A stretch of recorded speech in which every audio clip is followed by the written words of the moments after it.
anticipating.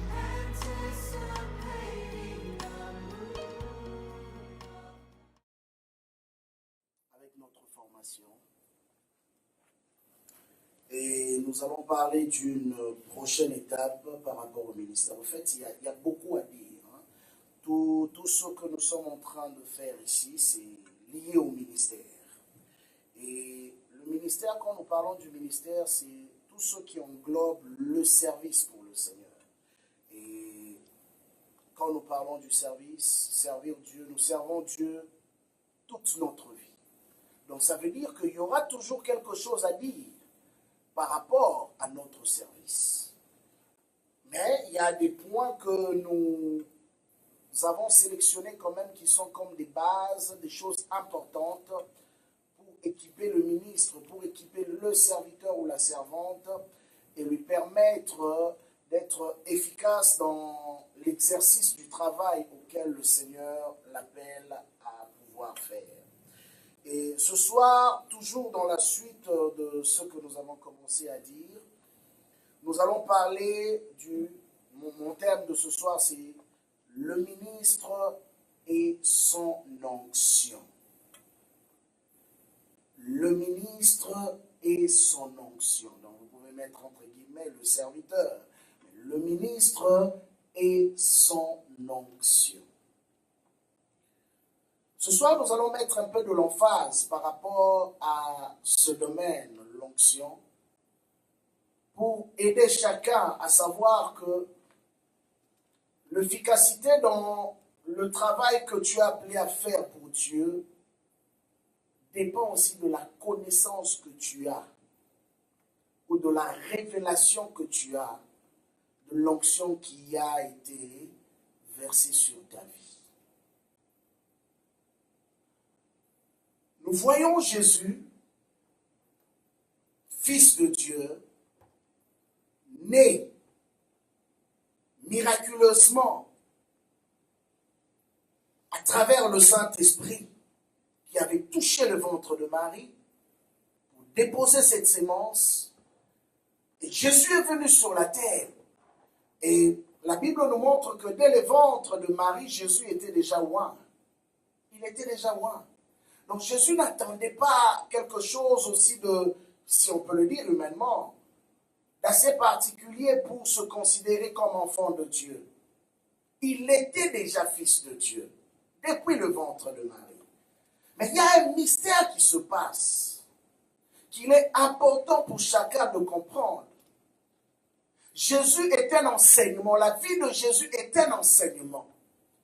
Simplement pour nous montrer que il ne suffit pas d'avoir accepté le Christ aujourd'hui comme Seigneur et Sauveur qui va te permettre de te considérer comme ministre, de te considérer comme serviteur de Dieu. Quand on accepte Christ, on devient enfant de Dieu.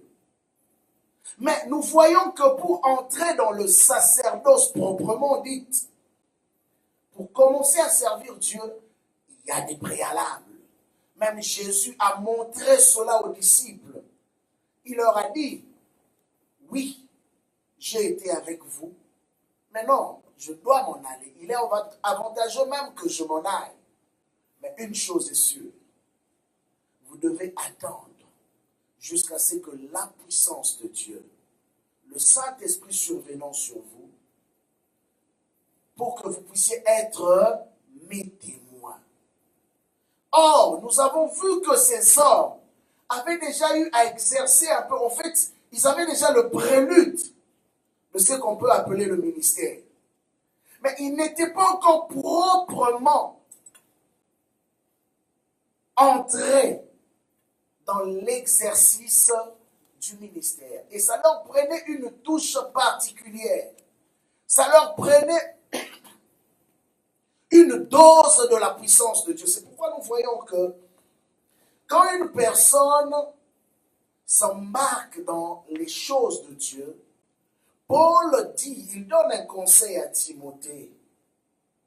Il dit, ne te presse pas de confier des responsabilités ou encore d'imposer les mains aux hommes, à certaines personnes, pour leur confier des responsabilités, surtout quand ils sont nouvellement convertis. De peur qu'enflés d'orgueil, ils puissent tomber. Parce qu'ils ne sont pas affermis. Le ministère a ses réalités. La formation ou les enseignements qu'on donne aux ministres, ce n'est pas la même formation qu'on peut donner à un bébé spirituel, une personne nouvellement convertie. Une personne nouvellement convertie, on l'entretient avec les enseignements basiques pour l'aider à grandir. Mais un ministre, c'est quelqu'un qu'on considère déjà comme étant grand, qu'on veut confier une certaine responsabilité. Et l'auteur du livre des Hébreux nous donne un enseignement. Il dit ceci, que quelqu'un peut être un héritier, mais aussi longtemps que l'héritier est encore enfant, il ne pourra pas entrer en possession de son héritage parce qu'il est encore enfant. Mais il faudrait que l'héritier puisse grandir, atteindre l'âge mature pour que l'héritier ait accès à son héritage. Comprenez que ce travail que nous faisons, nous l'avons trouvé. Et si Jésus ne revient pas, nous le laisserons. Et il y en aura d'autres qui viendront après nous, qui vont faire la même chose. Mais le plus important pour nous, c'est quoi? J'aime toujours le répéter quand je le dis ici. Qu'un ministre, c'est quelqu'un qui a la conscience de l'héritage. Parce que lui, il est héritier. Il doit travailler aussi pour l'héritage futur. Mais comprenez que on ne peut que donner ce qu'on a. Si tu n'as rien, tu ne peux rien donner. Bien aimé, ce n'est pas le fait de maîtriser des versets bibliques qui fait de toi un ministre de Dieu. Il y a des hommes intelligents qui ont la capacité de retenir des choses. On a étudié avec des personnes qui étaient très forts en ce qu'on appelle les cours de mémoire. Donc il peut réciter des versets bibliques parce qu'il a la capacité de retenir. Mais est-ce que cela fait de lui un roi? Est-ce que cela fait de lui un ministre? Et souvent, il y a même un langage que j'aimerais aussi corriger là-dessus. Une confusion que beaucoup de chrétiens font de nos jours, où on appelle tout le monde homme de Dieu. J'aimerais vraiment marteler là-dessus. Je reviendrai quand je parlerai des ministères proprement dites. Mais comprenez une chose, que tout le monde n'est pas homme de Dieu. On est des serviteurs, on est des servantes, mais il y a des personnes spécifiques que Dieu lui-même appelle hommes de Dieu. Et ce sont des personnes qui ont reçu de la part de Dieu une onction particulière pour opérer par rapport à une direction, pour canaliser un groupe d'hommes vers leur destinée. Ce n'est pas tout le monde qui reçoit ce mandat-là, mais il y a une catégorie d'hommes que Dieu s'est choisi. C'est pourquoi nous voyons que Jésus avait plusieurs disciples, mais il en a appelé seulement 12. Et parmi les 12, il les a consacrés comme étant des apôtres. C'est Jésus qui leur a donné le nom. Au fait, la fonction qu'il leur a donnée venait avec une onction particulière. Et c'est ça qui leur a permis, quand ils allaient de lieu en lieu, même les démons les obéissaient. Parce que même les démons reconnaissaient que ces hommes avaient reçu un mandat. L'autre fois, nous avons parlé du mandat. Je brosserai cela aussi en parlant de l'onction. Tout celui qui a été mis à part par le Seigneur, non seulement reçoit de Dieu un mandat, mais ce mandat vient avec une onction particulière. Voilà pourquoi vous verrez dans le livre de Matthieu chapitre 17, la Bible nous enseigne encore une autre réalité. Ces mêmes hommes à qui Jésus avait donné l'ordre d'aller chasser les démons, ils arrivent devant un démon qui tourmenter un garçon. Et il lui donne l'ordre de partir. Le démon refuse de partir. Simplement pour dire ceci, même dans le domaine de l'onction, il y a des dimensions, il y a des catégories. Et même les démons savent reconnaître les dimensions d'onction dans la vie des gens. Il y a un homme de Dieu qui donne un témoignage. Un jour, il y avait une délivrance dans son église, une manifestation démoniaque. Et les intercesseurs ont commencé à prier pour chasser le démon. Il y avait des manifestations, mais les démons ne partaient pas. Pendant des heures, ils chassaient les démons. Alors lui, il était dans son bureau. Il entendait les intercesseurs en train de prendre l'autorité. À un moment donné, dans son esprit, il a senti une colère sainte. Il dit, mais comment se fait-il que depuis tout ce temps, il chassait les démons ne partent pas? Il a laissé tout ce qu'il faisait. Il est sorti pour aller rejoindre les intercesseurs. Et une seule phrase a suffi pour que les démons partent. Et maintenant, les intercesseurs étaient étonnés. Ils se posaient la question, mais comment nous, pendant des heures et des heures, on a chassé les mêmes démons ne partaient pas. Et lui, il est venu, en une seule phrase, les démons ont obéi. Simplement, cela était une leçon de plus pour montrer que le ministre marche toujours avec son onction. Et par définition, vous avez déjà entendu parler de plusieurs définitions qui ont été données par rapport à l'onction, mais moi je la définirai différemment aussi. L'onction, c'est simplement la capacité de Dieu manifestée en l'homme. L'onction, c'est la capacité de Dieu manifestée en l'homme. Bien-aimé, il est important que tu puisses comprendre c'est quoi l'onction, pour savoir même réclamer l'onction auprès du Seigneur. Il y a un témoignage qui m'a tellement fait du bien cette semaine. Un jour, un professeur de théologie emmène son équipe qui l'enseignait dans une chambre d'un serviteur de Dieu qui est mort il y avait de cela plusieurs années. Et il a commencé à les enseigner, à leur montrer au fait le site historique parce que sa chambre est gardée comme un site historique. Alors qu'est-ce qu'on trouve dans la chambre? On trouve 2 trous collés par des patchs. Et l'homme de Dieu commençait à leur expliquer. Il dit, vous voyez ces 2 patchs qui sont sur l'asphalte, c'est simplement en fait que l'homme de Dieu qui habitait ici priait tellement pour demander à Dieu le réveil. Il a passé toute sa vie, une bonne partie de sa vie, à prier pour réclamer le réveil auprès du Seigneur. Que quand Dieu avait décidé de le visiter maintenant par sa puissance, cet homme a bouleversé même l'histoire de l'Église. Commençant dans son propre pays, il est allé aux États-Unis et cela a touché d'autres pays dans le monde. Alors, il expliquait ça aux étudiants, les étudiants étaient en train d'écouter. Alors, à un moment donné, bon, la leçon était finie, ils sont sortis. Et quand il commençait à faire la comptabilité pour savoir combien d'élèves il avait autour de lui, pour s'assurer que tout le monde était sorti, il constate qu'il y avait un élève qui manquait. Et il a laissé les autres pour commencer à chercher celui qui manquait. Il cherche dans plusieurs salles, il ne le trouvait pas. Et comme par hasard, quand il se rapproche de la chambre où il les avait emmenés, où l'homme de Dieu dormait, il entend un jeune homme en train de prier. Et ce jeune homme était en train de dire à Dieu.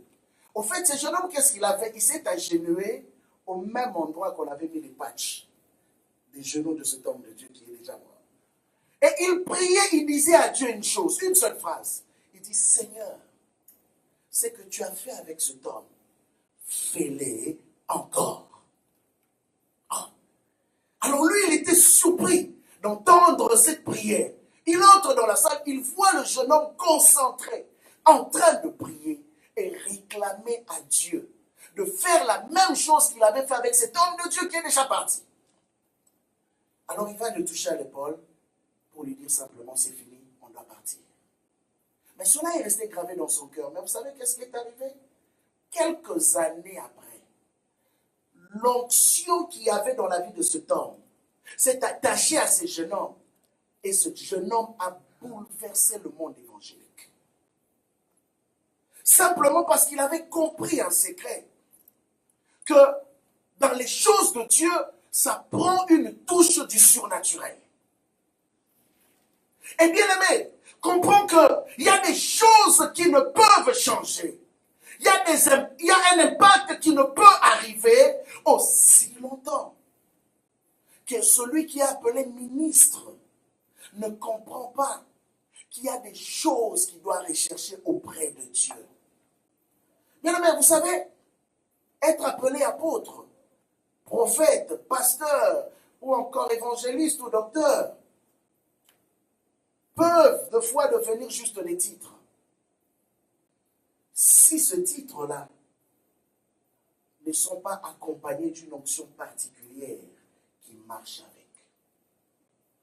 Eh bien, nous ne voulons pas avoir ou former des hommes qui simplement remplissent des fonctions par obligation. Mais nous voulons avoir des hommes qui ont un impact dans leur fonctionnement ou dans leur façon d'exercer le ministère. Voilà pourquoi il est important de comprendre que l'onction dont nous parlons, c'est simplement la capacité de Dieu manifestée dans la vie d'un homme. Mais quand tu réalises que Dieu est tout-puissant, ses serviteurs ne peuvent pas être des impuissants. Ses servantes ne peuvent pas être des impuissantes. Impossible. Bien aimé, nous avons vu dans le parcours de la Bible, nous verrons peut-être, par la grâce de Dieu, quelques personnes atypiques que Dieu a eu à relever pour se servir d'eux. Et ce que j'aime avec Dieu, toutes ces personnes avaient des backgrounds différents. Il y en a qui étaient des érudits, il y en a qui n'avaient jamais étudié, il y en a qui étaient de la classe noble, il y en a qui étaient de la classe pauvre, il y en a qui étaient des scribes, il y en a qui étaient des pharisiens, il y en a qui étaient des rois, il y en a qui étaient ainsi de suite, des bergers. Mais que Dieu a eu à utiliser à des époques différentes. Mais qu'est-ce qui les a tous distingués? Qu'est-ce qui a fait que tous soient des hommes qui ont impacté leur génération? C'était l'onction qu'il y avait sur leur vie. Rien d'autre. Vous ne verrez jamais une seule de ces personnes frapper sa poitrine pour dire que c'est à cause d'un diplôme, c'est à cause de ma richesse familiale, c'est à cause de ceci ou de cela qui est matériel. Non. Eux tous, vous allez voir qu'ils avaient un seul appui. C'était la connaissance qu'ils avaient de la personne de Dieu. Et c'est ça qui a fait qu'ils soient des hommes distingués. Comprenez que Dieu ne peut pas utiliser un homme dans lequel il ne s'est pas investi lui-même. Un homme dans lequel il ne s'est pas incarné. Dieu ne peut pas t'utiliser aussi longtemps que Dieu ne se retrouve pas en toi. Vous savez, les apôtres pouvaient être utilisés avant la Pentecôte. Mais Jésus s'était rendu compte que ces hommes, au-delà du fait que je leur ai fait goûter un peu de ma gloire, il y a encore un problème, ils sont encore trop charnels. Amen. Ils sont encore trop charnels. Il faut qu'ils soient baptisés de l'Esprit et du feu pour être utilisables. Pourquoi aujourd'hui nous retrouvons ces catégories? Je parlerai de ces deux catégories. Vous retrouverez des serviteurs de Dieu qui sont puissamment très spirituels. Et vous retrouverez des serviteurs de Dieu qui opèrent aussi au nom du Seigneur, mais qui sont très charnels. Et qui deviennent même objet de scandale pour beaucoup. J'aime l'enseignement de Paul dans le livre de 1 Corinthiens 9, verset 27. Il dit, je traite durement mon corps et je le tiens assujetti. Donc, bien aimé, comprenez que l'onction a un prix. L'onction a un prix. L'onction ne grandit pas dans la vie d'un homme ou ne se manifeste pas dans la vie d'un homme qui passe son temps à manger et à boire, qui passe son temps dans les divertissements, qui passe son temps dans les occupations. L'onction ne se manifeste pas dans la vie d'une personne comme ça. Tu resteras un type de personne qui va envier les autres, mais qui ne vivra jamais ce que les autres ont vécu. Fais le parcours de la Bible, tu constateras que les hommes que Dieu a eu à utiliser, ce sont des hommes qui ont eu à crucifier la chair quelque part. Ce sont des hommes qui ont eu à sacrifier quelque chose de leur vie. Cela n'a pas été facile. Cela n'a pas été facile, bien-aimés. Si nous voulons voir Montréal être sauvé par la puissance de Dieu, si nous voulons voir Dieu utiliser puissamment les serviteurs et les servantes de l'église temple de Dieu ou encore dans le monde, il est important que les serviteurs et les servantes de l'église temple de Dieu ou encore des autres églises dans le monde comprennent qu'il y a un prix à payer. Et c'est un prix qui coûte cher. C'est un prix qui coûte cher. Et j'aime bien comment Jean-Baptiste illustre cela en disant, il faut que moi je diminue pour que lui monte. Et Paul a bien expliqué encore.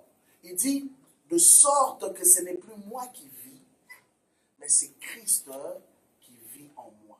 Et qu'est-ce qu'il avait fait pour permettre à Christ de vivre pleinement en lui? La Bible dit que dans le livre de Philippiens chapitre 3, à compter du verset 12, il nous montre que tout ce qu'il trouvait comme gain, tout ce qu'il trouvait comme richesse autrefois, il le trouve maintenant comme étant de la boue, pour un seul objectif, pour gagner Christ. Et bien aimé, ce ministre ou cette ministre qui comprend que la raison pour laquelle il est placé dans ce travail, il a été appelé, et de gagner Christ, payera le prix. Oui, connaîtra le poids du sacrifice. Parce qu'il sait qu'il n'y a aucune gloire sans sacrifice. Il n'y en a pas. Qu'on ne vous trompe pas. Pourquoi l'église de l'Amérique, en général, est devenue une église fade, une église sans vie, où le chrétien vient pour se divertir? C'est parce que la plupart qui se disent ministres ne prennent plus la peine de chercher Dieu comme ceux d'autrefois. Ne prennent plus la peine d'abandonner leur confort pour aller réclamer l'onction comme ceux d'autrefois. Mais comment pouvez-vous imaginer qu'un homme, on retrouve dans sa chambre que le plancher de sa maison était troué? Parce qu'il passait tellement du temps à prier Dieu. Comment? Il avait compris qu'il y avait un prix à payer pour la gloire. Il y avait un prix à payer. Nous voyons même dans le fonctionnement des gens du monde, celui qui veut devenir riche ne dort pas pendant 8 heures. Parce qu'il sait que celui qui dort pendant 8 heures perd beaucoup de choses. La plupart du temps, vous constaterez que ceux qui sont très riches dorment au moins 4 heures. Pourquoi? Parce qu'ils ont un objectif à atteindre. Et bien aimé, si tu as un objectif à atteindre avec Dieu, si tu veux être utilisable par le Seigneur, si tu veux être utile pour gagner les âmes à Dieu, il est important pour toi d'être prêt à perdre aussi quelque chose de ta personne. Il est important pour toi d'être prêt à vivre une vie de sacrifice. Si Jésus a été loin, bien-aimé, c'est parce que Jésus était un homme de sacrifice. Oui, Jésus était un homme de sacrifice. Selon le livre de 1 Corinthiens, chapitre 10, verset 38. Ça, c'est l'un de mes passages favoris. La Bible dit, vous savez comment Dieu a oint du Saint-Esprit et de puissance Jésus-Christ de Nazareth, et qui allait de lieu en lieu, faisant du bien aux hommes.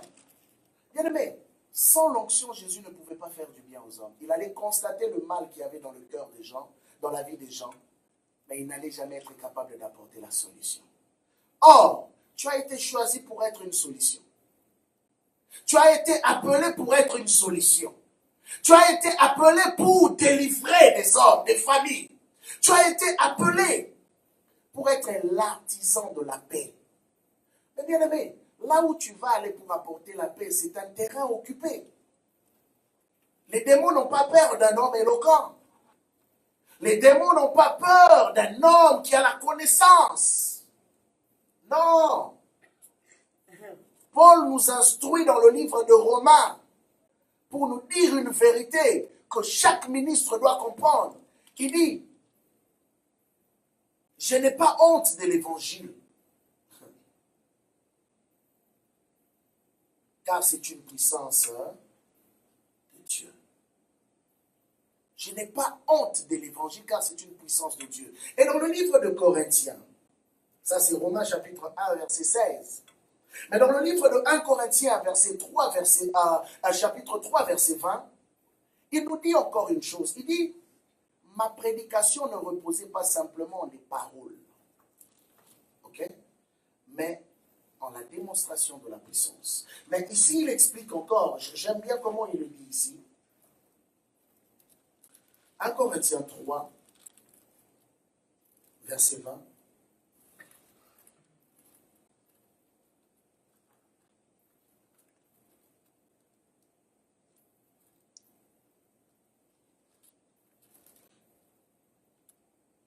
Oh, excusez, 1 Corinthiens 4, s'il vous plaît. Là, maintenant, il explique dans quel royaume nous appartenons. Et le ministre doit être conscient dans quel camp il est. Il dit, car le royaume de Dieu ne consiste pas en paroles. Car tout le monde peut parler. Tout le monde peut parler. Bien aimé, je me rappellerai toujours, j'ai vu Obama, quand il faisait ses speeches, j'ai vu des gens même pleurer.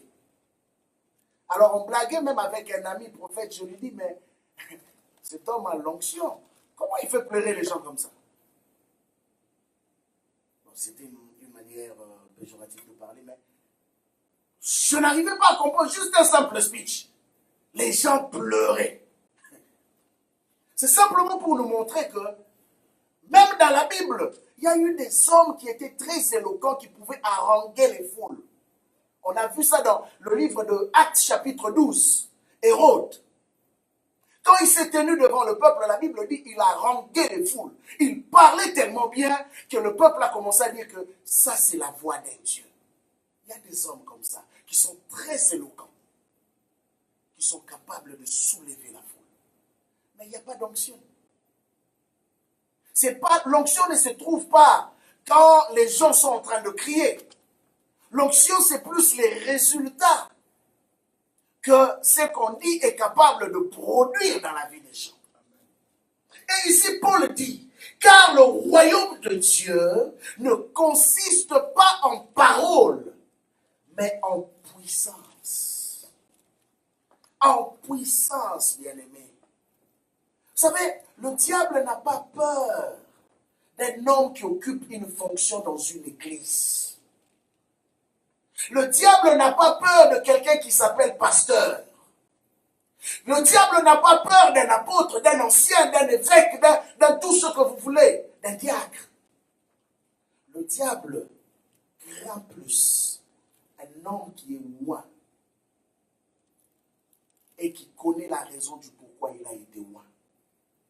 La Bible dit, Jésus était oint du Saint-Esprit et de puissance. Et cela a fait quoi? Cela l'a poussé à aller de lieu en lieu. Donc il connaissait la raison du pourquoi Dieu l'avait oint. Et il savait que cette onction, c'était pour répondre aux besoins d'un homme. Cette onction, c'était pour répondre aux besoins d'une femme. Cette onction, c'était pour répondre aux besoins d'une famille. Et il ne s'arrêtait pas seulement là. Et la Bible ajoute en plus de cela que cette onction était aussi pour sortir tous ceux qui étaient sous l'empire du diable. Donc, bien aimé, comprends que l'onction que tu reçois de Dieu va t'emmener à une confrontation. L'onction ouvre la porte de la guerre dans ta vie. Cela veut dire quoi? Le jour où le monde de ténèbres devient au courant que tu as été loin, tout le monde de ténèbres se levera contre toi. Et tu dois être prêt à affronter le monde de ténèbres. Voilà pourquoi tu dois comprendre que tu es un briseur, tu es une briseuse de malédiction. Bien aimé, tu ne peux pas faire des cadeaux au monde de ténèbres. Non. Parce que si toi tu ne les secoues pas, que tu le veuilles ou pas, eux vont te secouer.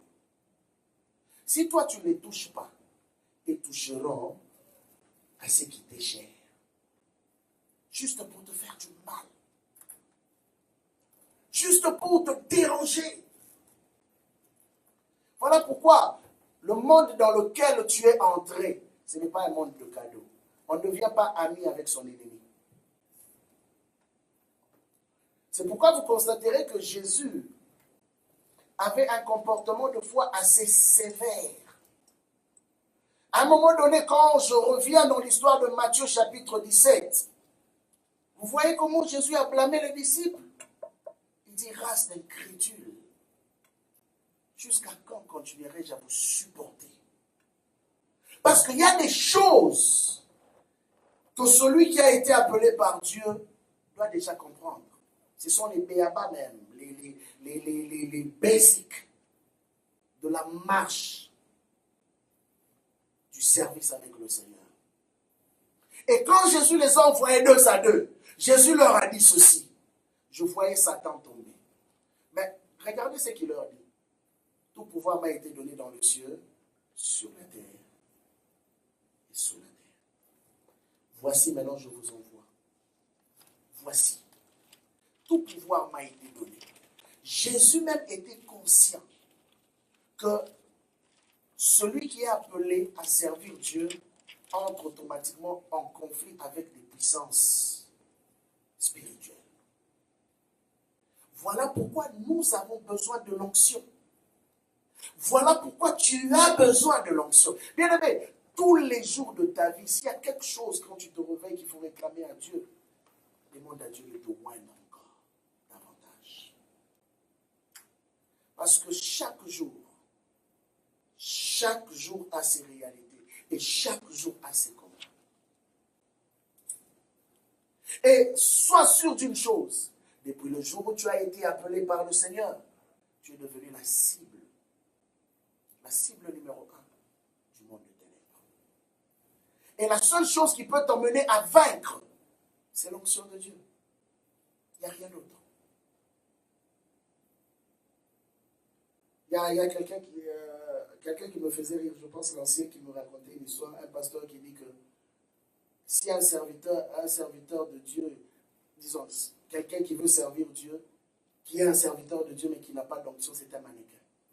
Un serviteur de Dieu qui est trop bien habillé, qui n'a pas d'onction, c'est un mannequin. Ah, qui est trop bien habillé mais qui n'a pas d'onction, c'est un mannequin. Cela veut dire quoi?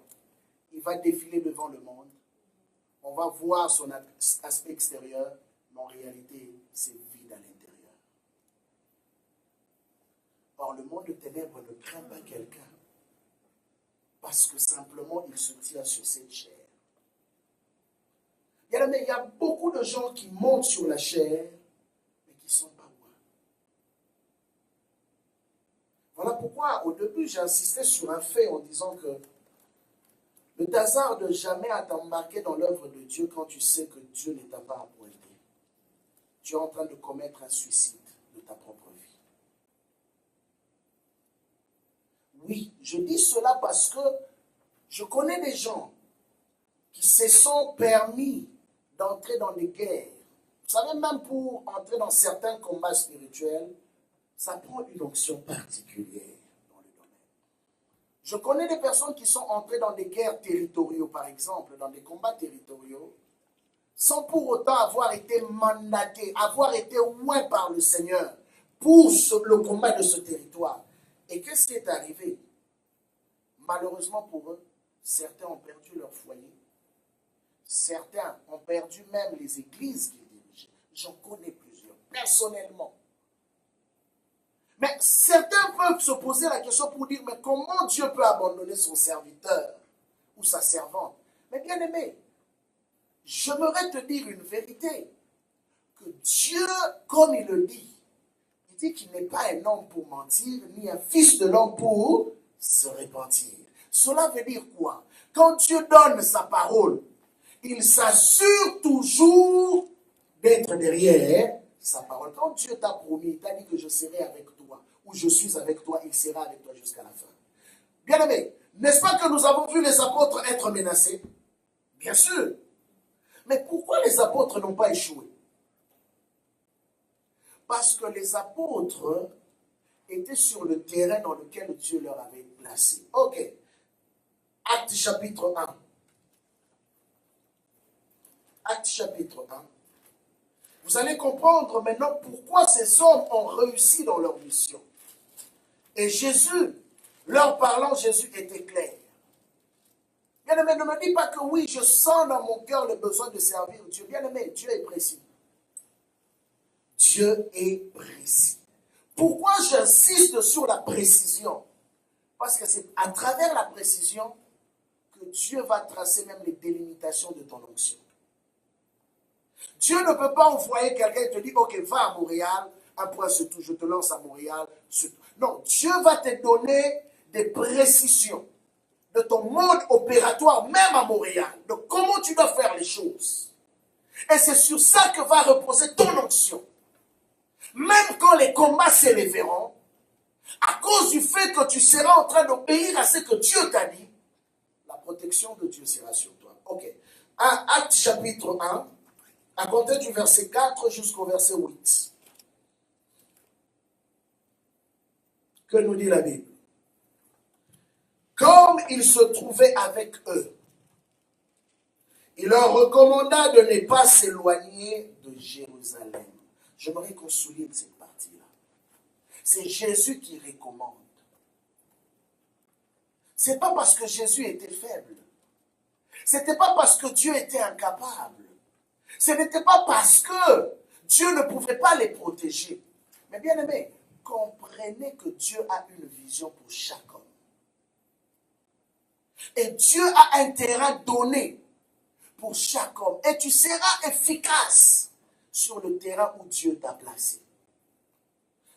Je prends un exemple comme ça. Vous savez, il y a des gens, il faut qu'ils soient à l'église temple de Dieu pour qu'ils soient efficaces. S'ils vont dans une autre église, leur onction va partir. Vous savez aussi qu'il y a des gens, s'ils restent à l'église temple de Dieu, ils ne seront pas efficaces. Ils doivent aller dans une autre église pour être efficaces. Et il est important que chaque personne comprenne comment Dieu veut fonctionner avec lui. Parce que tu peux retenir quelqu'un ici, cependant que son onction n'est pas attribuée à cette assemblée. Vous allez lui rendre un mauvais service. Mais aussi, tu peux laisser quelqu'un partir, cependant que son onction devait opérer en ce lieu. Qu'est-ce qui va se passer? Il va perdre tout ce que Dieu lui avait donné. Alors, Jésus dit, ne vous éloignez pas de Jérusalem. Mais d'attendre la promesse du Père, dont leur dit-il, vous m'avez entendu parler. Car Jean a baptisé d'eau, mais vous, dans peu de jours, vous serez baptisés d'Esprit Saint. Eux donc, réunis demandèrent, Seigneur, est-ce en ce temps que tu rétabliras le royaume pour Israël? On leur parle du baptême, eux parlent du rétablissement du royaume. Donc, c'est des gens à qui on révélait les choses, les mystères de Dieu, mais qui jusque-là n'arrivaient toujours pas à comprendre. Donc, ils n'étaient pas dans la même longueur d'onde qu'avec le Seigneur. Et c'est ce qui se passe souvent. Le Seigneur te mandate, le Seigneur t'appelle, le Seigneur te donne un rôle à jouer, mais tu comprends les choses de travers. Et regardez la réponse de Jésus, verset 7. Il leur répondit, ce n'est pas à vous de connaître le temps ou le moment que le Père a fixé de sa propre autorité. Jésus a directement détourné ces hommes de leur distraction, parce que leur focus était ailleurs. Comprenez une chose, pourquoi je fais cette mention? Certaines personnes pensent que l'autre est moins plus que moi. L'autre est meilleur plus que moi parce qu'il fait ce que je ne fais pas. Effectivement, c'est normal. Il ne peut pas faire ce que toi tu fais ou tu ne peux pas faire ce que lui il fait parce que tu es particulier. Tu as reçu de Dieu quelque chose qui est particulièrement à toi. Alors, Dieu ne fera jamais deux personnes identiques. Il y aura toujours une différence. Bien aimé, lisez les Écritures. Vous verrez qu'il n'y a jamais eu deux personnes identiques dans la Bible. Il n'y en a pas eu. Et même la science nous prouve que même les jumeaux, leurs empreintes sont différentes. C'est pour vous montrer que Dieu a créé chaque personne avec une particularité. Et n'envie pas l'autre parce que tu penses que l'autre est meilleur que toi. Il y en a qui sont appelés à évangéliser dans les rues. Il y en a d'autres non. Il y en a qui sont appelés à être des grands intercesseurs. Il y en a d'autres non. Il y en a qui sont appelés à être des grands prédicateurs ou encore des grands enseignants. D'autres non. Il y en a d'autres qui sont appelés à être de grands chantres, des grands musiciens. Par contre, d'autres non. Ainsi de suite. Il y en a d'autres qui sont appelés à être des grands businessmen. D'autres non. Et il faut savoir comment Dieu veut opérer avec toi. Il faut savoir dans quoi est-ce que Dieu t'a appelé. Ces hommes voulaient comprendre les choses qui n'étaient pas dans leur contexte ou dans leur prérogative.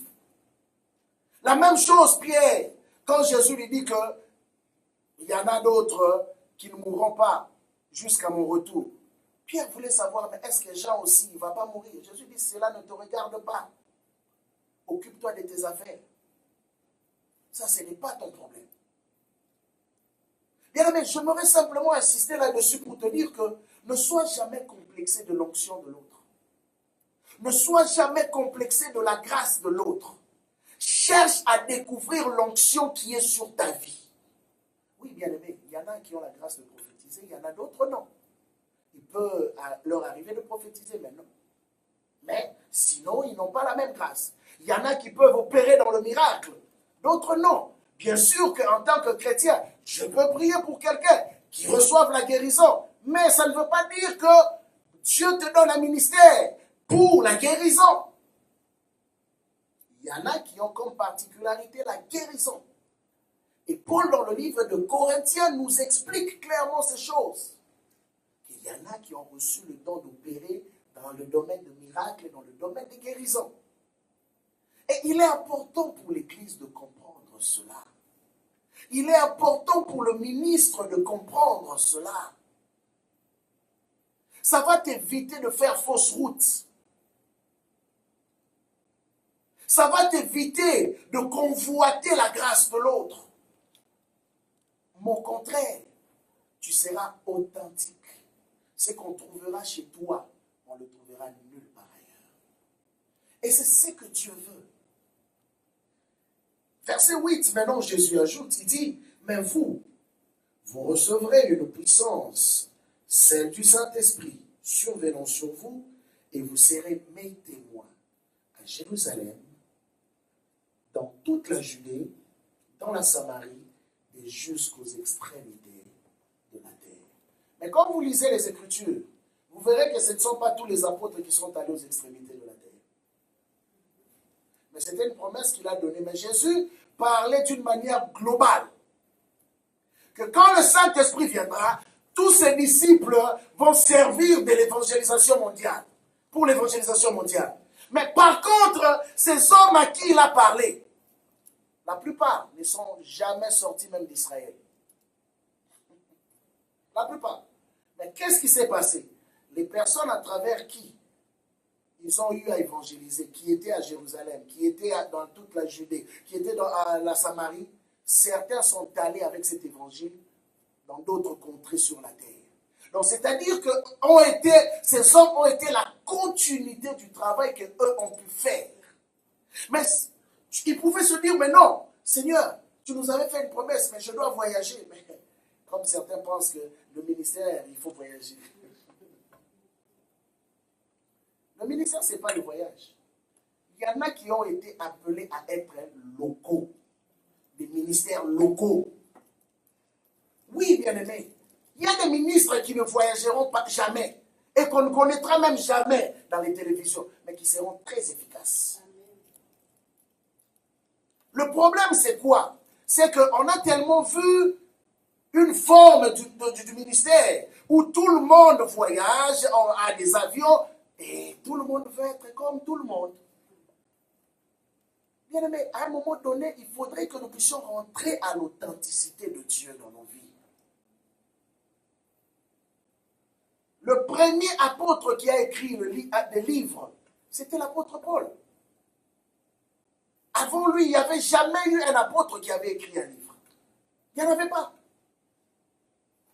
Mais par contre, ces apôtres-là, qui étaient avant lui, ont été témoins de la résurrection, ont été témoins de la mort de Jésus, ont marché même avec Jésus. Mais regardez, Dieu ne les a pas utilisés pour écrire. C'est l'apôtre Paul qui est venu quelques années après que Dieu a eu à utiliser pour commencer à écrire. Et il a écrit plus de la moitié du Nouveau Testament.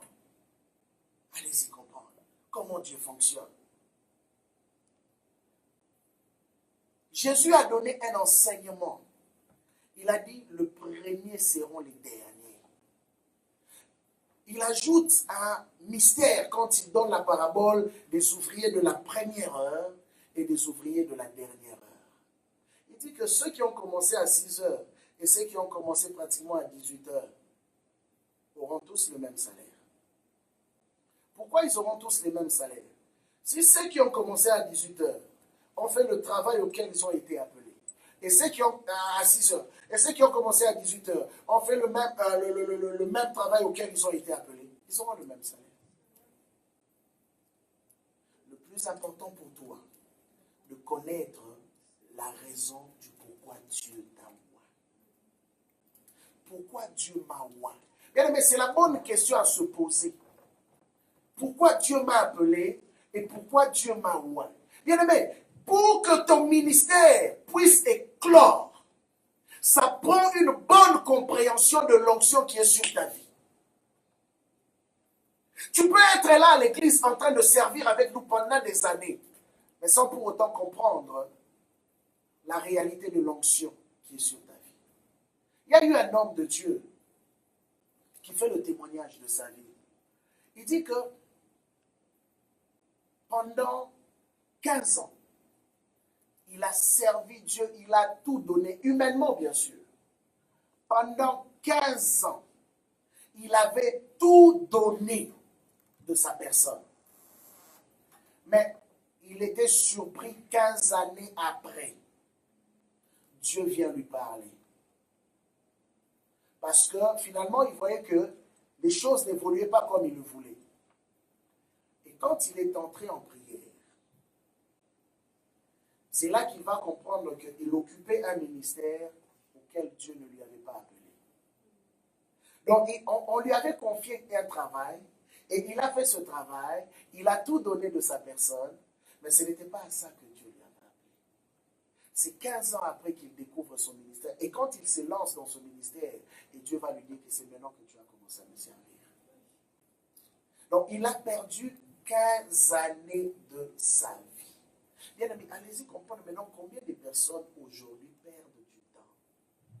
Mais il y en a aussi qui savent dans quoi ils sont appelés, mais qui ne sont pas prêts à payer le prix pour voir la puissance de Dieu se déclencher dans le domaine auquel Dieu les a appelés.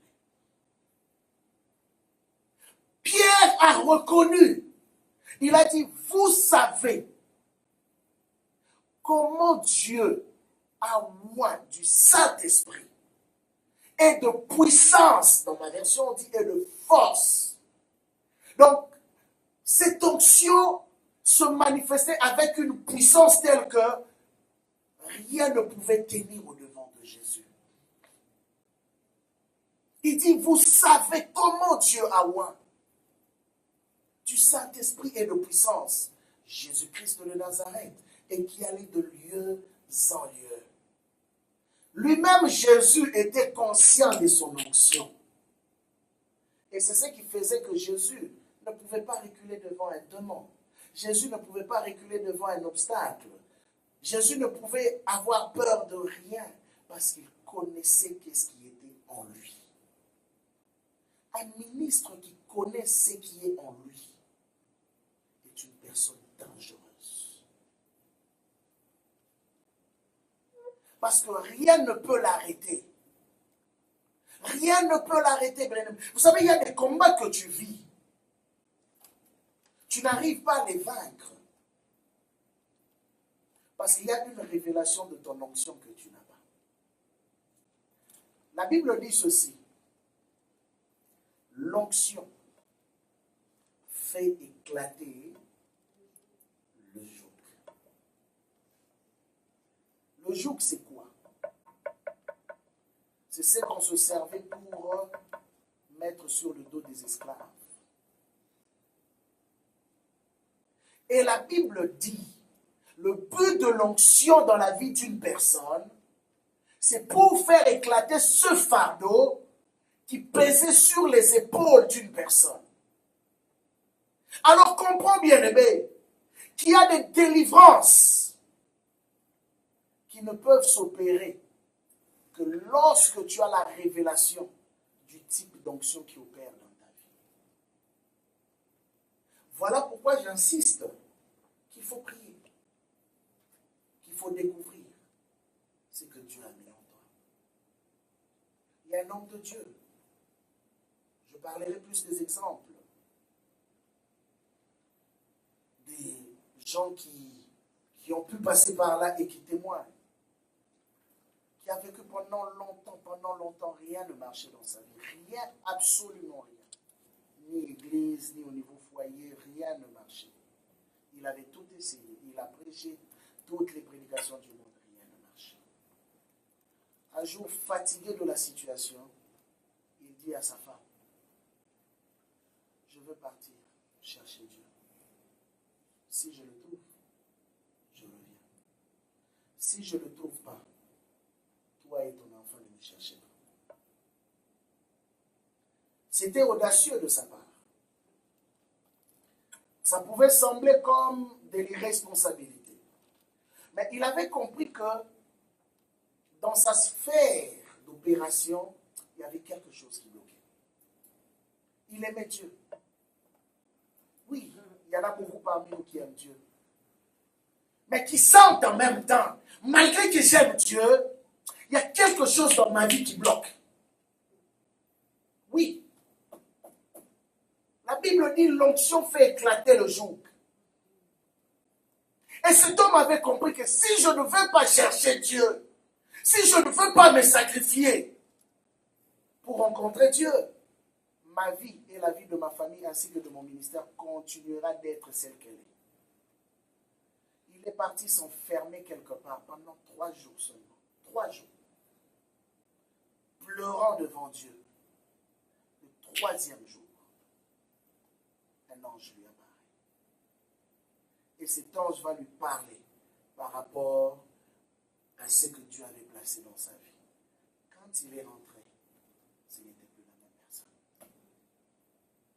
Il y a encore un autre qui est allé comme un jeune évangéliste qu'on avait envoyé, qui sortait d'une bonne formation théologique et qui pensait que c'était la théologie qui sauve. Il s'en va en Inde. Pour ceux qui connaissent, il s'appelait T.L. Osborne, il est déjà mort. Le premier dont je viens de parler, c'était Branham. Le gars, jeune homme qu'il était, innocent, il ne savait pas que le siège mondial de l'occultisme, c'est en Inde. Et le gars s'hasarde pour aller prêcher là-bas en Inde. Et vous savez qu'est-ce que les Indiens lui ont fait? Le premier jour, il prêche comme ça, il se tient devant le ciel, on fait disparaître sa Bible. Or, lui, c'était un théologien. Donc, tous ceux qu'il avait comme matière se trouvaient dans un cahier. La Bible a disparu. Le gars était tellement sous le choc. Il n'avait jamais entendu parler ou vécu une telle chose. Troublé. Il rentre chez lui aux États-Unis en train de pleurer pour dire qu'il a échoué. Dieu l'a humilié. Comment Dieu pouvait permettre? Au fait, vous savez, il y a des gens qui récitent des paroles bibliques et qui ne comprennent pas qu'il y a des paroles bibliques qui doivent devenir vivantes. La Bible dit la lettre tue, mais c'est l'esprit qui vérifie. Aussi longtemps que certaines paroles bibliques que tu lis ne sont pas devenues vivantes en toi, ça veut dire que ça va être simplement des lettres mortes. Oui, Dieu est tout puissant, mais tu ne peux pas réaliser la toute puissance de Dieu si tu ne t'es pas connecté à la source. Et c'est ce qui s'est passé avec lui. Quand il est rentré, il pleurait, se posant la question comment Dieu pouvait être humilié par des petits sorciers. Là-bas, c'était des grands prêtres. Et on lui apprend que l'homme dont je viens de parler avant, Branham, était en train d'organiser une croisade. Alors, on l'a invité. Lui, il a grandi dans les assemblées de Dieu. Il n'avait jamais vu la démonstration de la puissance de Dieu. Donc, pour eux, il lisait juste des versets bibliques. Et puis, ça s'est limité là. Et le gars, on l'invite pour aller voir la croisade, suivre la croisade. Il va se déplacer. Il assiste à la croisade. Il dit pour la première fois de sa vie qu'il a vu des choses qu'il n'avait jamais vues. Il voit des paralytiques marcher, des sourds entendre, des miracles que nous connaissons dans les Écritures. Il dit, mais ces choses sont réelles. Vous savez, quand il est rentré lui-même témoin, il dit pour la première fois de sa vie qu'il a vu Jésus dans le corps d'un homme. Pour la première fois.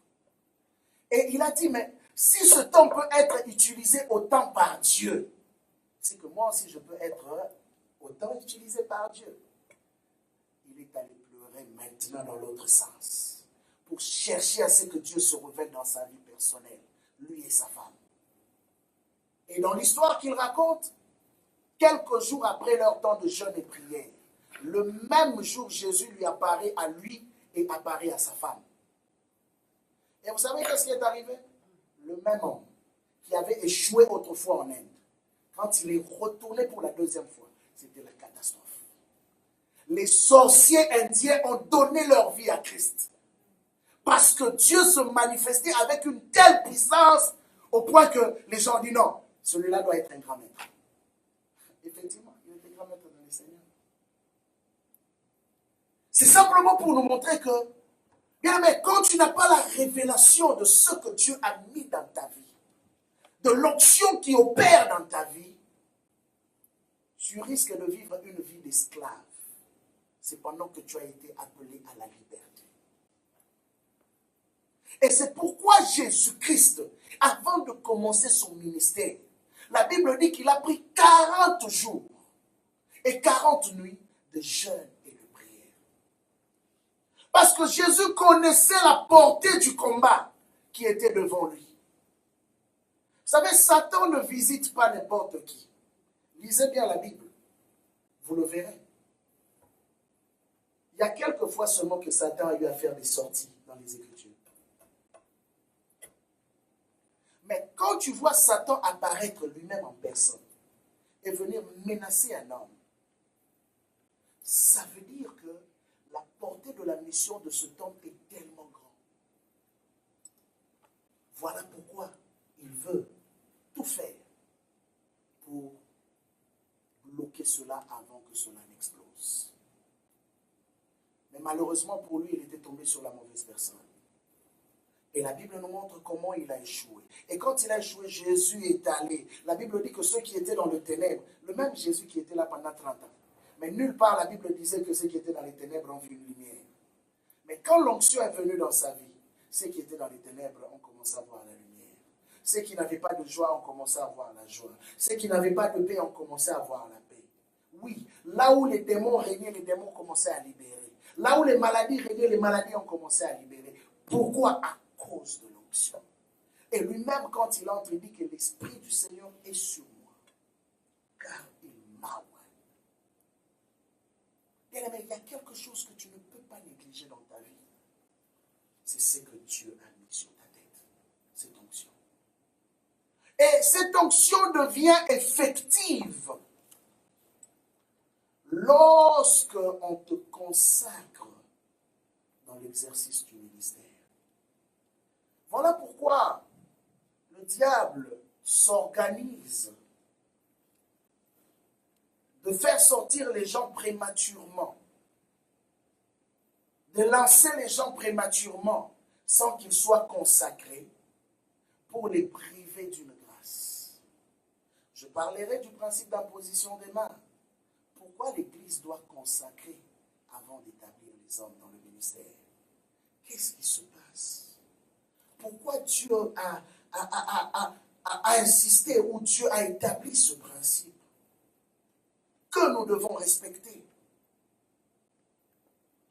Il y a quelqu'un qui m'a dit un jour, oh, moi je me suis converti moi-même, donc je n'ai pas de père spirituel, donc ça veut dire que je n'ai besoin de personne pour venir prier pour moi, faire l'œuvre de Dieu. Mais vous savez qu'est-ce qui est arrivé? Au final, la personne est devenue païenne.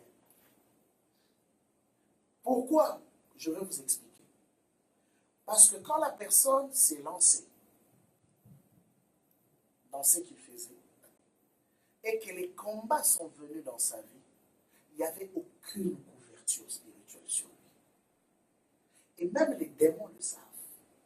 Quand il n'y a aucune couverture sur la vie de quelqu'un, la vie de la personne est exposée. Même si la personne authentiquement avait reçu un appel de Dieu. Mais comment vous m'expliquez que David est appelé par Dieu? Mais il fallait qu'on puisse le oindre une deuxième fois encore. Or, dans le secret, Samuel l'avait déjà oint. Samuel avait déjà déclaré qu'il était roi. Mais, pour être reconnu officiellement dans l'appel qu'il avait, il devait être oint devant toute l'assemblée d'Israël. D'abord, il a été oint à Hébron. Et puis après, on l'a oint encore comme étant le roi de tout Israël. Donc, on voit que David a été oint plusieurs fois. Ce qui veut dire que même dans l'onction, il y a des dimensions de consécration. Il y a des combats que David pouvait vaincre avec une certaine portion d'onction. Avant, David fouillait Saül et sa famille quand il était oint dans la maison de son père. Il ne pouvait pas tenir tête à Saül. On voyait combien il fouillait. Mais il avait l'onction. Quand il a été oint à Hébron, le combat continue avec la maison de Saül. Il était oint. Mais la Bible dit que quand il a été oint pour devenir roi d'Israël, c'est-à-dire que même dans le domaine de l'esprit, on pouvait reconnaître que l'autorité suprême qui pouvait régner sur tout Israël n'était plus la famille de Saül, mais c'était David. En ce moment-là, le combat avait cessé. Parce que c'était maintenant lui le roi, mandaté par Dieu. Et c'est pour dire aussi que dans la vie de chaque personne, il y a des étapes dans le domaine de l'onction. Et à chaque fois que tu entres dans une révélation de cela, cela te donne une certaine autorité dans un certain domaine, dans une certaine réalité de ta vie. Nous voyons encore dans le livre de 1 Thessaloniciens, chapitre 5, verset 19. La Bible dit, n'éteignez pas l'esprit. n'éteignez pas l'esprit. Cela veut dire quoi? 1 Thessaloniciens 5, verset 19. La Bible dit n'éteignez pas l'esprit. Cela veut dire simplement que il est possible qu'un homme éteigne l'action du Saint-Esprit dans sa vie s'il n'apprend pas à entretenir ce que Dieu a mis sur sa vie.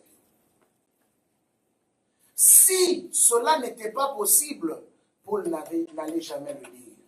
Et vous savez, la première personne qui parle de cela et qui implore Dieu, c'était David. Il dit, ne me retire pas de ton esprit.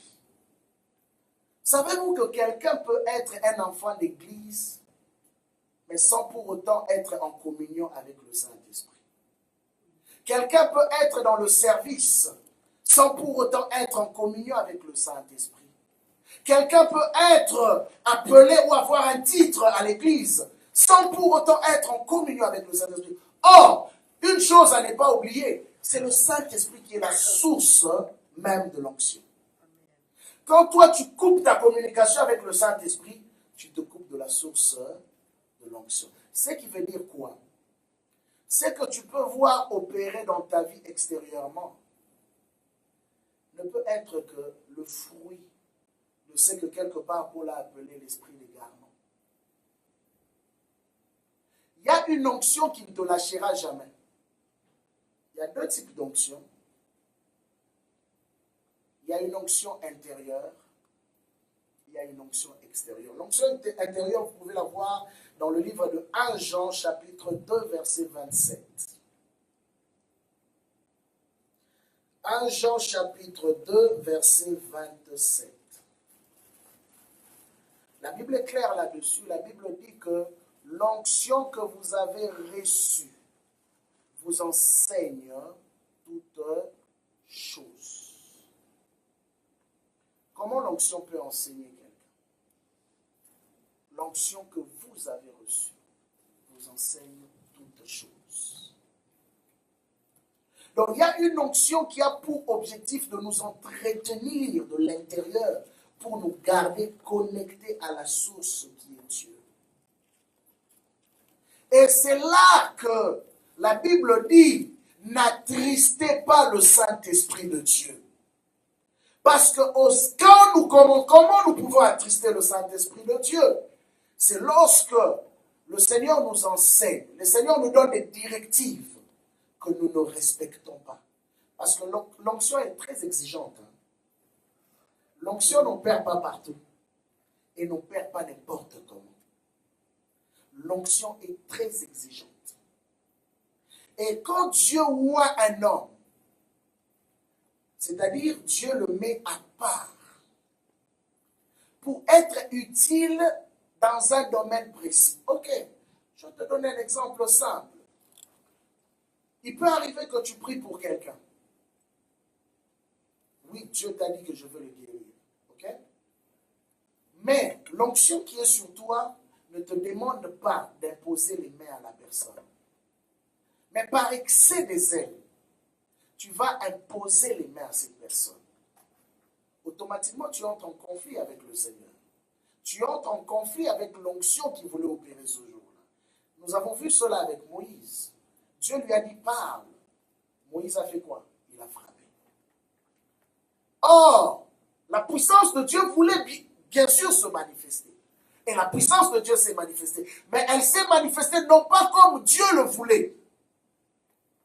Mais elle s'est manifestée à cause simplement, disons, elle s'est manifestée parce que la demande était faite et Dieu avait fait une promesse.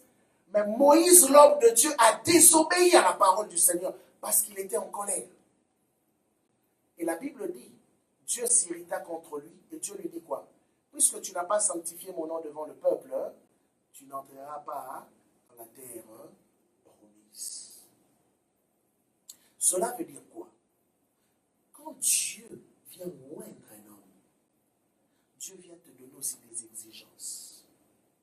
Il y a des choses à faire, il y a des choses à ne pas faire.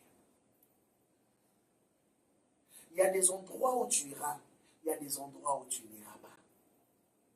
Je peux te donner l'exemple encore de Balaam. Dieu lui dit, ne va pas. Mais cet homme, c'était un prophète. Il avait l'onction prophétique. Mais Dieu lui dit, ne va pas. Mais lui va encore insister auprès de Dieu. Est-ce que je dois y aller? Dieu lui dit, maintenant va. Mais ce n'était pas parce que Dieu était content. Ce n'était pas parce que Dieu était d'accord. Mais Dieu voulait simplement l'exposer à l'attitude de son cœur, au désir de son cœur. Dieu lui dit, va. Nous avons vu encore qu'il y a eu des prophètes dans les Écritures. Plus ou moins 200 à 400 prophètes. Au temps d'Akab, la Bible nous montre que c'était des vrais prophètes. Des vrais prophètes. Mais qui à un moment donné ont été corrompus. Et je pense, en lisant les Écritures, nous allons comprendre que c'est parce qu'ils avaient dépassé les limites de leur mode opératoire que Dieu les avait livrés à un esprit de mensonge. Cela veut dire quoi? Quand tu te coupes de la source, qui est le Saint-Esprit, tu deviens automatiquement exposé. Ne t'en fais pas. Ne sois pas étonné de voir que oui, tu peux prier pour un malade et aussi est guéri. Ça, c'est l'onction extérieure qui agit. Et l'onction extérieure, c'est ça qui va même corrompre beaucoup de personnes. Saül a été rejeté, mais pendant 14 ans, il était toujours appelé roi, officiellement. Mais officieusement, Dieu l'avait déjà rejeté.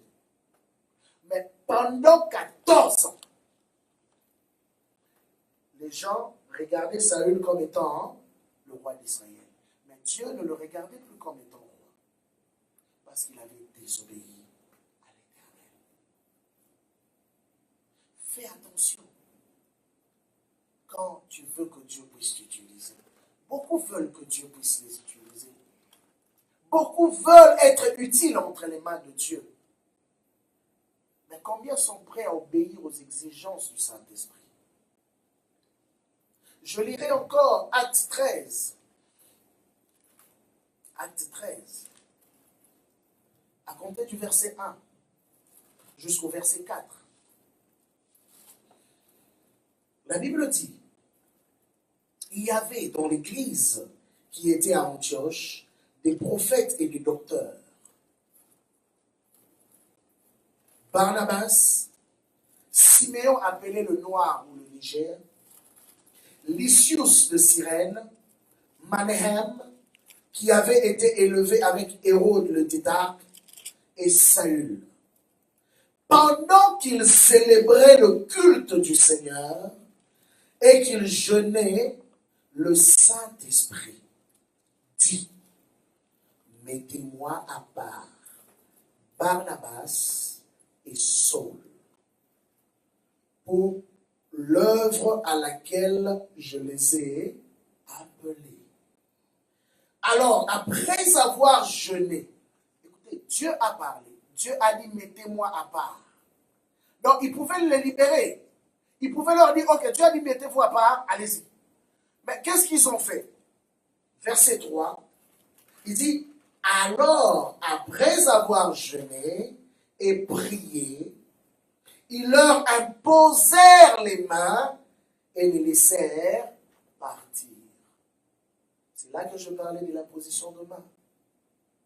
Si important, ce point de contact pour créer, en fait, une reconnaissance, non seulement dans le physique, mais d'abord dans le domaine de l'esprit. Même les démons qui les poursuivaient savaient reconnaître que cet homme était des personnes légaux, qu'on ne pouvait pas toucher.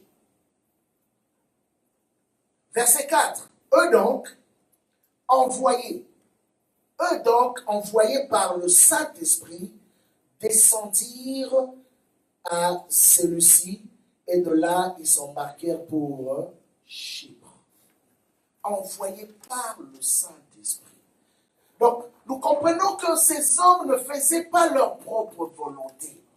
Bien aimé, quand le travail auquel tu es appelé est fait selon les normes de l'esprit, l'onction qui est en toi augmente. L'impact qui est en toi augmente. C'est comme ça que Dieu opère. Et c'est comme ça que Dieu a toujours opéré. Mais quand ce que tu fais n'est pas fait selon les normes de l'esprit, l'onction qui sera en toi va diminuer. Voilà pourquoi Paul dit n'éteignez pas l'esprit. Cela veut dire quoi? Comment on peut éteindre l'esprit? À chaque fois que tu désobéis à la voix du Saint-Esprit, la voix du Saint-Esprit s'éteint à petit feu. Et plus la voix du Saint-Esprit s'éteint, moins ton onction sera efficace. Ce qui va faire que tout en toi va devenir ténèbres. Dieu a blâmé à un moment donné, c'est un passage que j'ai donné il y a plusieurs années. J'aimerais quand même revenir là-dessus. Dieu a blâmé à un moment donné les bergers au temps de Jérémie. Et Dieu était très en colère, très en colère vis-à-vis de ce berger. Parce que simplement ces bergers ont été très négligents. Je veux chercher le passage.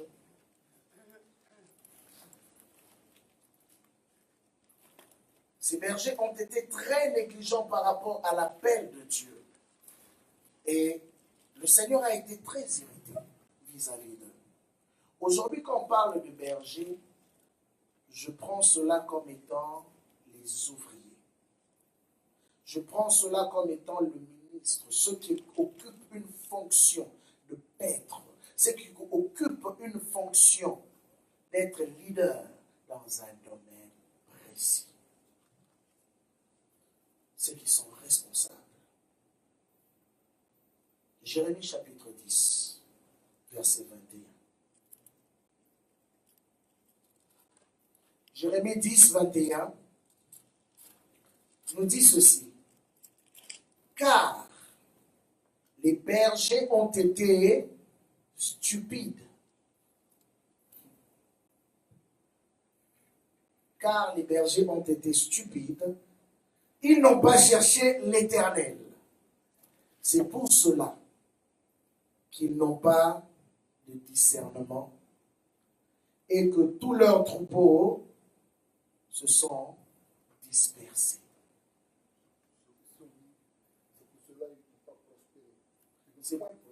C'est pourquoi ils n'ont point prospéré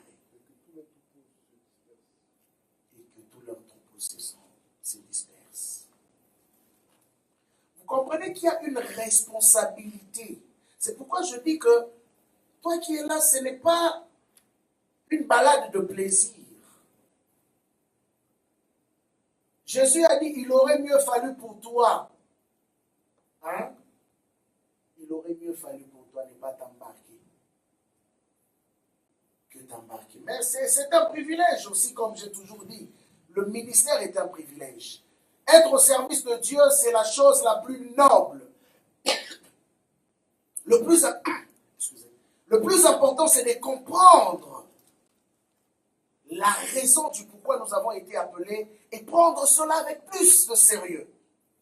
Ces hommes ont pris l'œuvre de Dieu.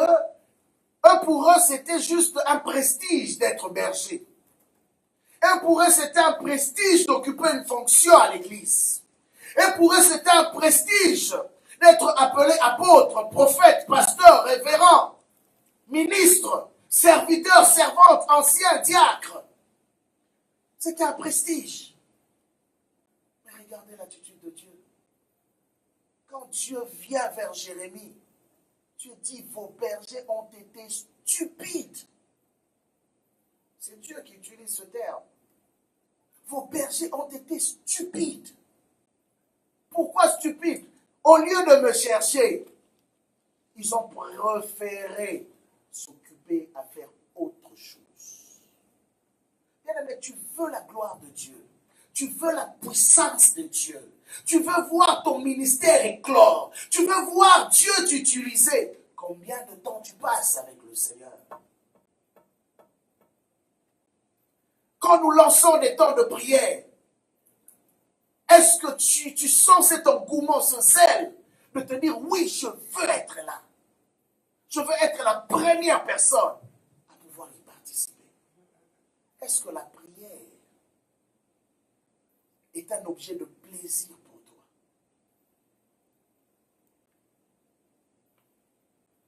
Bien-aimé, quand tu vois que dans ta vie, la chose la plus importante qui est la prière est combattue, ça veut dire que le diable veut te garder en deçà de la dimension dimension à laquelle Dieu t'a appelé. Ça veut dire que le diable veut t'éloigner pour ne pas vivre la gloire à laquelle le Seigneur t'a appelé. Ce berger pensait que c'était une chose simple. Pour eux, c'était juste, bon, on a une église structurée. Vous savez, quand je regarde l'église primitive, vous serez peut-être choqués, mais l'organisation comme telle est venue avec Paul. Mais c'est que je constate même qu'avec Paul, au-delà de l'organisation, Paul ne dépendait pas de l'organisation. Le Saint-Esprit l'a emmené à dépendre totalement de lui. Je peux te poser la question. Si tel qu'on est là, Dieu nous dit aujourd'hui, ok, après face contre terre, prenez 3 semaines juste les ouvriers de l'église. 3 semaines de jeûne et prière. Tu vas me dire quoi? Pasteur, je travaille, j'ai la famille. Toutes les excuses seront très très bonnes. Mais comprenez que la gloire a un prix. L'onction a un prix. Tout ce dont nous citons là, c'est parce que quelque part, ils ont sacrifié quelque chose. Qu'est-ce qui se passe? Quand tu auras fait ce sacrifice, peut-être tu vas constater que même les choses aujourd'hui qui t'empêchaient de te donner pleinement à Dieu, après avoir franchi cette étape-là dans la prière, percer cette atmosphère, Dieu va tellement dégager ton atmosphère que même ces choses que tu trouvais difficiles, cet argent que tu n'arrivais pas à trouver, ces problèmes que tu n'arrivais pas à résoudre, Dieu va commencer à les régler comme ça. Bien aimé, moi je crois qu'il y a des situations de foi que nous vivons qui dépendent simplement aussi de notre niveau de sacrifice. C'est pourquoi depuis un certain temps, j'avais arrêté de m'alarmer encore comme on le faisait autrefois à l'époque par rapport à l'histoire d'argent. Quand le Seigneur m'a fait comprendre, il dit que non, la pauvreté dépend de vous. Elle dépend de vous. Si vous voulez être pauvre, vous serez pauvre. Parce que nous prions à Dieu puissant. Tu pries à Dieu qui s'appelle Jireh, qui est pouvoir. Tu pries à Dieu qui est capable. Mais bien aimé, quelle est maintenant ton attitude face à ces dieux-là? Regardez combien nous sommes capables de nous casser en 1000 morceaux pour nous-mêmes, pour nos familles. Mais combien sommes-nous capables de nous casser en 1000 morceaux pour Dieu, pour chercher sa puissance? Les apôtres se sont enfermés pour chercher simplement la puissance de Dieu. Mais regardez les résultats, c'était quoi? La Bible dit que quand ils ont trouvé la puissance de Dieu, l'Église ne manquait plus de rien. Amen. Non seulement l'Église ne manquait plus de rien, Dieu ajoutait des nouveaux convertis aussi tous les jours. Alors bien aimé, si toi et moi avons déjà la clé de la solution, tu sais le démon que tu vas lier là, tu vas les lier, tu vas les lier, tu vas les lier encore. Le problème pour toi va chercher l'onction. Le problème pour moi, le problème pour Temple de Dieu, le problème pour l'église de Montréal, allons chercher l'onction. Il y a des démons de pauvreté que nous ne lierons plus, parce qu'ils n'auront plus aucun effet sur nous. Est-ce que avez-vous vu l'église primitive liée à l'esprit de pauvreté? Ça existe. Comprenez-moi bien. Ça existe. Mais avez-vous vu l'église primitive liée à l'esprit de pauvreté? Mais l'onction qui était sur eux faisait en sorte que les gens eux-mêmes prenaient des engagements. Bien aimé, ces derniers temps, je ne sais pas ce que Dieu est en train de faire, mais je donne ça comme témoignage. Je suis en train de vivre ces choses par moments. Je en riais même avec ma femme avant-hier. Je dis, mais qu'est-ce que Dieu est en train de faire? Tu vas voir quelqu'un qui t'appelle, non, Dieu le tourmente. Il faut que je te fasse une offrande. Que tu n'as pas demandé. Tu es chez toi à la maison, tu pries Dieu simplement. Et Dieu va toucher le cœur des gens. Et comme je disais l'autre fois, des fois même, il y a une sœur qui me supplie. Donne-moi juste 5 minutes. Et chaque mois, elle le fait.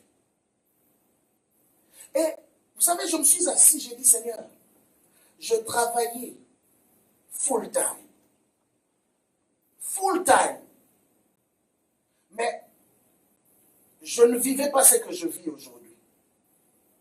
Mais depuis que j'ai décidé d'obéir, c'est vrai que dans les premiers jours, dans les premières années, ça a été extrêmement difficile.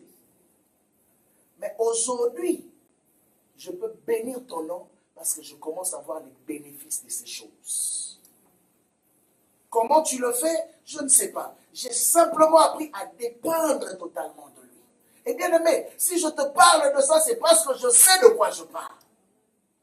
Si toi et moi, nous nous mettons ensemble, nous cherchons Dieu comme il se doit. Bien aimé, il y a de ces problèmes qui vont commencer à être résolus sans que nous puissions même commencer à chercher, à prier, à entrer en Dieu, Seigneur, fais quelque chose. Non, Dieu va les régler.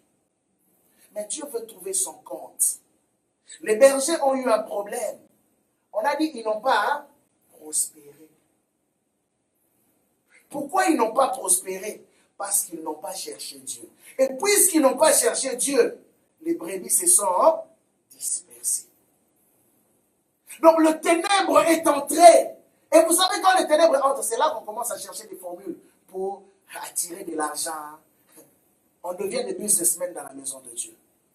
Mais quand Dieu trouve sa place, quand Dieu trouve son compte dans ta vie, quand Dieu trouve son compte dans nos vies, bien aimé, ces choses vont commencer à couler comme ça. Quelqu'un était choqué, dit que maintenant la cathédrale là, de l'histoire là qui s'est passée en France, là, en l'espace de 48 heures, ils ont réuni plus d'1 milliard d'euros. Euros, ça veut dire combien? À peu près 1 milliard 800 000 Canadiens. À peu près. À peu près 2 milliards. Presque. Vous comprenez? Mais regardez, je donne ça comme exemple. C'est des individus. Il y en a qui ont donné 200 millions d'euros, 100 millions, ainsi de suite. Il y en a plusieurs. Je donne ça comme exemple pour dire que si pour ces histoires que nous connaissons, qui n'ont rien à voir avec Dieu, bien qu'on veut donner la connotation de Dieu, qui n'ont rien à voir avec Dieu, les gens sont capables de se mobiliser. Pensez-vous que Dieu, pour son compte, ne peut-il pas mobiliser les gens? Nous lisons dans la Bible la construction du temple de Salomon. Nous avons lu ça. Combien Dieu a été capable de mobiliser le monde, au point qu'il ne manquait même rien pour la construction. On a vu pour le tabernacle au temps de Moïse, pareil. Mais bien aimé, le problème n'est pas simplement la mobilisation. Le problème, c'est par rapport aux ouvriers. Oui, Dieu doit trouver des ouvriers à qui il peut faire confiance. Dieu doit trouver des hommes et des femmes à qui il peut faire confiance, qui savent que l'onction qu'ils ont reçue est pour l'utilité de l'œuvre d'abord de Dieu, pour le bon avancement de l'œuvre de Dieu. Des hommes et des femmes qui payent le prix, qui cherchent Dieu quotidiennement, constamment, qui pleurent devant Dieu pour que Dieu visite son peuple. Bien aimé, comment vous imaginez que ces jeunes hommes-là, pour avoir entendu simplement une histoire, quelqu'un qui n'a jamais vu, juste dans l'histoire, on lui dit que cet homme avait tellement cherché Dieu, que Dieu l'a utilisé puissamment. Lui, il est allé, il dit, Seigneur, fais-les encore, fais-les encore. Et Dieu l'a fait. Dieu l'a fait. Dieu cherche un homme qui a cette soif-là. Dieu cherche un ministre qui a cette soif de voir son onction libérer les familles. Mais vous savez, quand vous allez dans les familles, c'est là que vous allez réaliser les problèmes que les gens ont. Vous savez, ce que nous voyons à l'extérieur là, ce n'est qu'une carapace. Vous voyez les gens habillés ici au Canada, mais les gens souffrent terriblement. Les gens vont au travail, mais souffrent terriblement. Quelqu'un va te dire, je gagne 30 $, 40 $, 50 $, mais il n'a pas de vie. Il n'a pas de vie. Mais on comprend que Jésus doit faire son entrée. dans les maisons. Mais qui peut faire entrer Jésus dans les maisons des gens? C'est toi et moi. Il faut que toi et moi puissions être conscients, fléchir les genoux, prier Dieu, réclamer. Vous savez, les apôtres, quand ils ont vu qu'ils étaient menacés par rapport à cette mission que Jésus leur avait donnée, ils sont rentrés encore dans la chambre haute. Ils ont prié encore à nouveau. Il dit, vois leurs menaces. Donne à tes serviteurs de prêcher. Bien aimé, c'était ça leur souci. Donc pour eux, les empêcher de prêcher l'évangile, c'était la plus mauvaise chose qu'on puisse leur faire. Les enfermer dans la prison, ça leur disait rien. Mais leur empêcher de prêcher au nom de Jésus, c'était la plus mauvaise chose. Mais bien aimé, de nos jours, on n'est même pas empêché de prêcher Jésus. Mais pourquoi on ne prêche pas Jésus assez?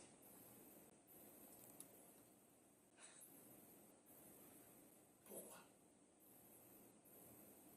Pourquoi nous ne représentons pas Jésus assez? Est-ce que sommes-nous des cow-boys fatigués?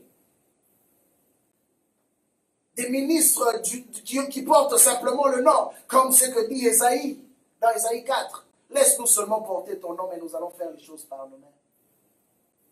L'Église est rendue à cette étape-là.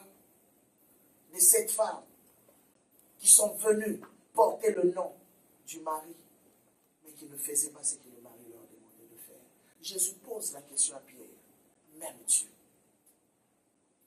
M'aimes-tu? Paie les brebis, paie les agneaux.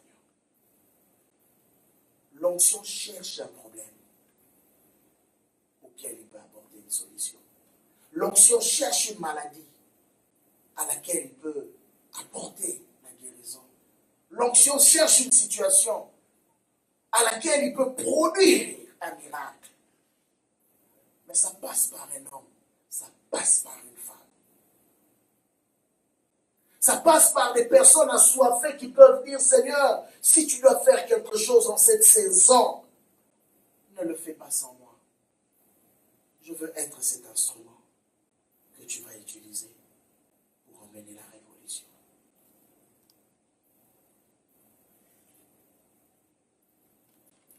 On va conclure avec Psaume 92, verset 11. Ce soir, tu vas faire cette prière avec moi. David réclame cela auprès du Seigneur.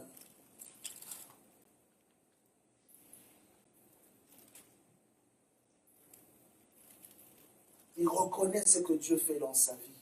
Pourquoi Dieu le faisait dans la vie de David? C'est parce que David était constamment devant la face du Seigneur. Ministre de Dieu. La seule chose que je peux te demander, le plus beau cadeau que tu peux offrir à cette génération, le plus beau cadeau que tu peux offrir à cette église, c'est de chercher Dieu jusqu'à le trouver pour changer la réalité de cette génération. Verset 11 nous dit, tu élèves ma force comme celle du buffle. Je suis arrosé d'une huile fraîche. Dieu utilise les hommes qui l'arrosent constamment.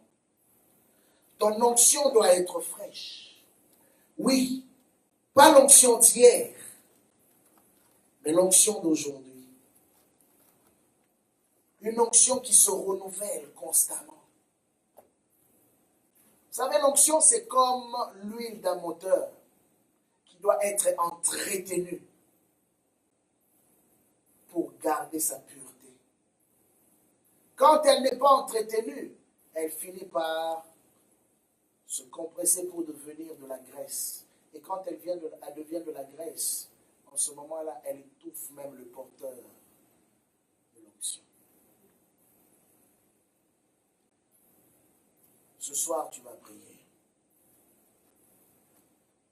Est-ce que l'onction qui est sur toi est une onction fraîche? Est-ce que c'est une onction qui te pousse à l'action comme Samson? Tu sais, à se lever contre les Philistins. Est-ce que c'est une onction qui t'agite et qui te pousse à faire l'œuvre de Dieu comme Paul, même quand il était en prison? Est-ce que c'est une onction qui vient t'agiter et te pousser à chercher Dieu même quand tu es fatigué, même quand les problèmes t'accablent, pour que Dieu visite encore à nouveau son peuple, pour que Dieu visite encore à nouveau cette génération? On va prier ce soir, nous allons nous lever.